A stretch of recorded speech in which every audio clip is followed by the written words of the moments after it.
नमस्कार। MSD 7 के अंतर्गत आज हम जानेंगे संप्रेषण के बढ़ते चरण का क्या प्रभाव पड़ा और संप्रेषण के बढ़ते चरण में किन किन चीज़ों को जोड़ा गया।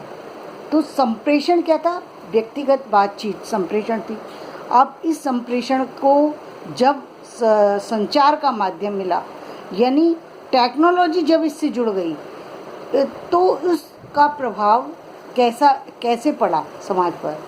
तो ये पहले जो इसमें जो बदलाव आया वो सूचना समाज आया, जिसके द्वारा जो है हमारी कुछ चीज़ों पर प्रभाव पड़ा।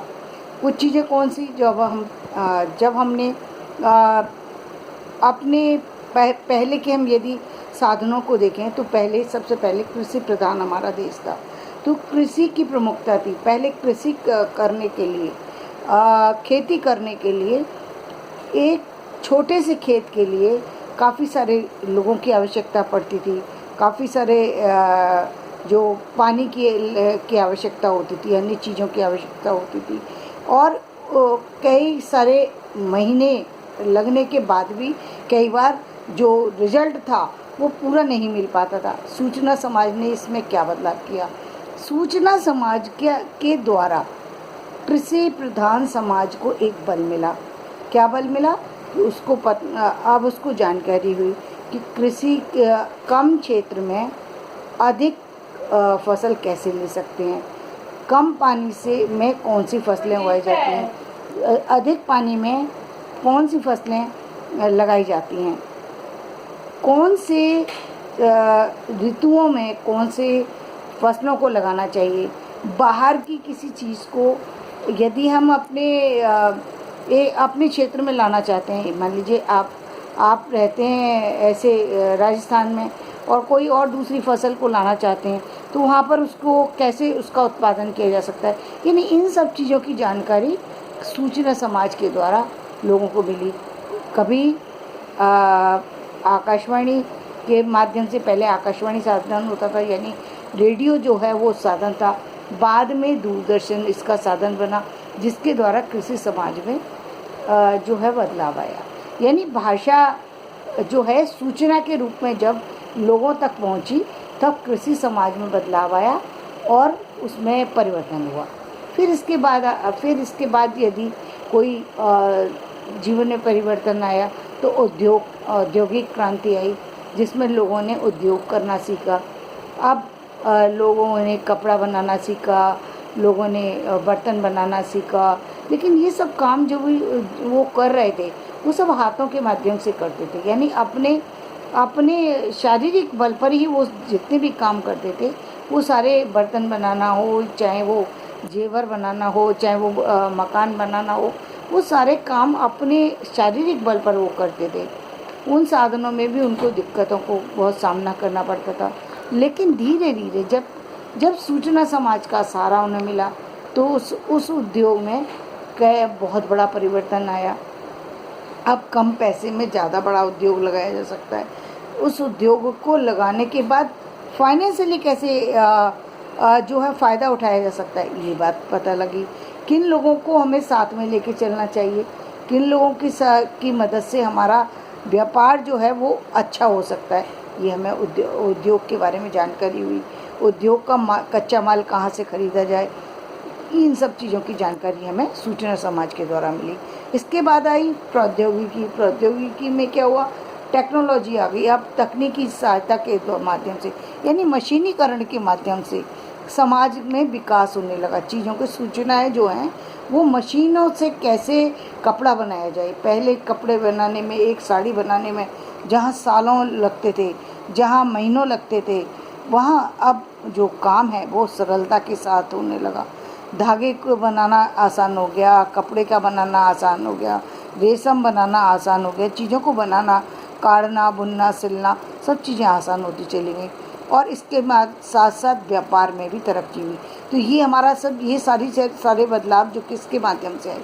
ये सूचना समाज, ये हमारा सूचना समाज था। यानी पहले हम जो इसके बारे में जानकारी पाते थे वो रेडियो के माध्यम से पाते थे, बाद में हम टीवी के माध्यम से, यानी रेडियो में सिर्फ हम आवाज़ सुनाई देती थी, टीवी के माध्यम से उसको करके दिखाया गया, तब लोगों में बदलाव आना शुरू हुआ। ये हमारे संप्रेषण के बढ़ते चरण का फ़ायदा हुआ।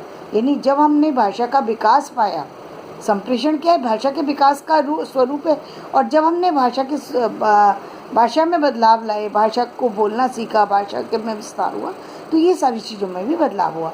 अब हम आते हैं इसके सेकंड चीज़ क्या है, संचार। संचार क्या कहते हैं, कम्युनिकेशन। अब हमारी बात जब हम दो लोगों में, 4 लोगों में, 10 लोगों के बीच हो, तो वो एक सीमित वो रहती है, सीमित बात कह सकते हैं, एक सभा गोष्ठी जैसी स्थिति होती है। लेकिन जब ये बात ज़्यादा लोगों तक पहुँचानी हो, तो इस संचार में के माध्यम जो है, संचार का माध्यम हमारा बना पहले जो लाउड स्पीकर थे, रेडियो थे, ये संचार के माध्यम बने, पत्रिकाएँ थीं, मतलब 2 टेक्नोलॉजी आई, एक प्रिंट मीडिया और एक जो है इलेक्ट्रॉनिक मीडिया। दोनों मीडिया के माध्यम से हमारा जो कम्युनिकेशन में विस्तार हो गया।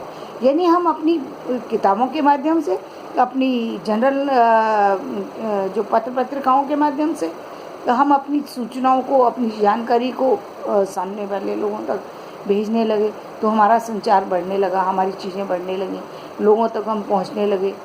ये बदलाव हुआ, टेलीफोन आ गया, चीज़ें आ गई, अब हम लोगों तक टेलीफोन से बातें करने लगे।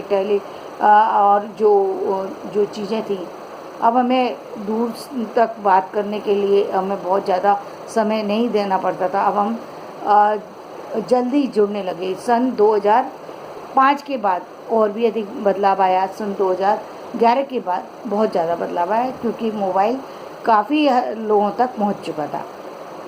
तो ये हमारा संचार का माध्यम हुआ। इसके बाद दूर संचार, यानी हम विदेशों तक भी पहुंच गए। किसके माध्यम से पहुंच गए? अभी तक हमारा संचार था, अभी तक हम लोग करते थे, हम लोग कुछ पर्टिकुलर लोगों तक पहुंचते थे, कुछ मतलब अभी हम नेशनलाइज उस पर काम कर रहे थे।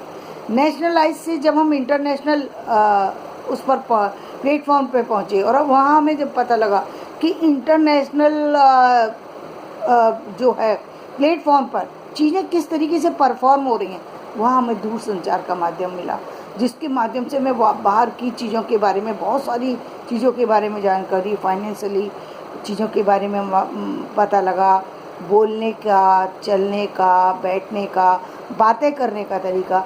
यानी हमारे अंदर जो हमारे ग्रामीण सभ्यता है, वहाँ पर जो हम ज़्यादातर औपचारिक जो है लैंग्वेज का, औपचारिक अनौपचारिक जो 2 लैंग्वेज हैं, तो औपचारिक लैंग्वेज को हम प्रयोग नहीं करते, अनौपचारिक लैंग्वेज को प्रयोग करते हैं।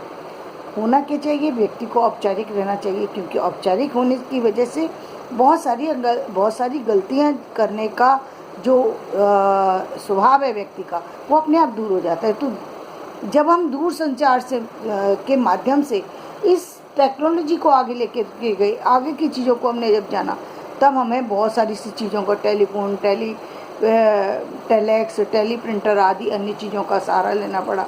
अन्य चीज़ों के माध्यम से अन्य लोगों तक जुड़ने लगे। अब हम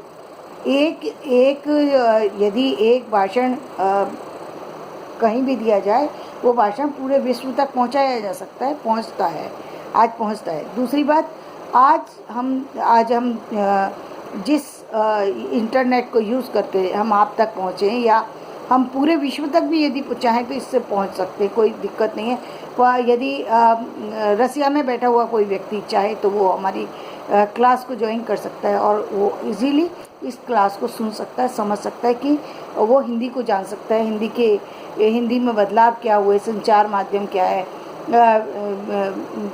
जो हमारी संप्रेषण है वो क्या है, कम्युनिकेशन क्या है, कम्युनिकेशन का स्वरूप कैसे बदल रहा है, वो सब के बारे में जानकारी वो इसके माध्यम से ले सकता है। तो ये हमारा फ़ायदा हुआ। तो दूर संचार के माध्यम से ज़्यादा लोगों तक के संपर्क में आए, ज़्यादा लोगों से जुड़े, ज़्यादा चीज़ों के बारे में हमें जानकारी मिली।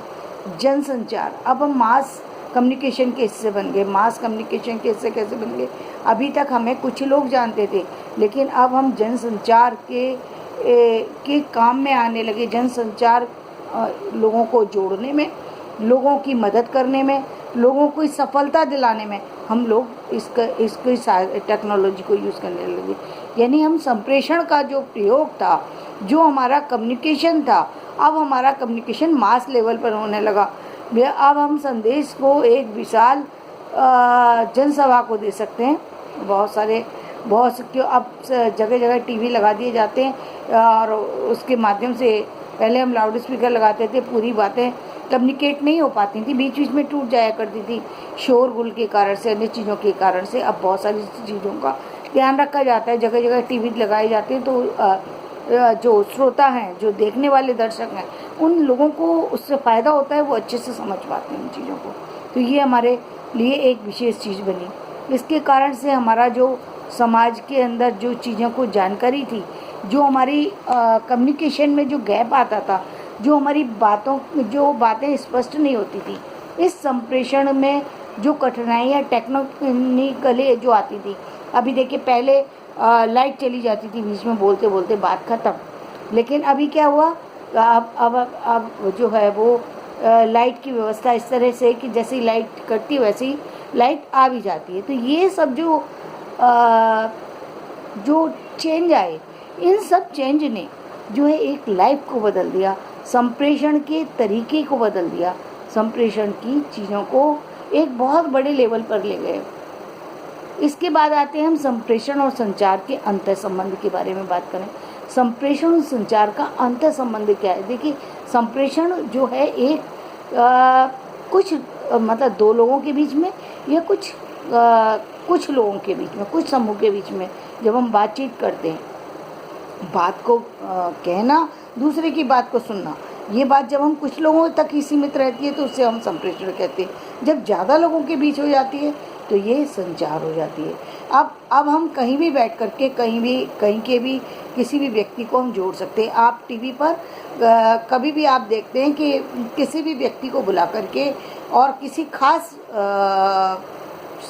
संबंध में, किसी खास टॉपिक में उसकी राय को बीच में लिया जाता है। न्यूज़ में आप अक्सर देखते हैं कि बहुत सारे बाहर के लोगों को जोड़ लिया जाता है कि आपने उस समय क्या देखा, आप इसमें किस तरह की राय रखते हैं। तो ये बातें अब पहले लोग नहीं जानते थे।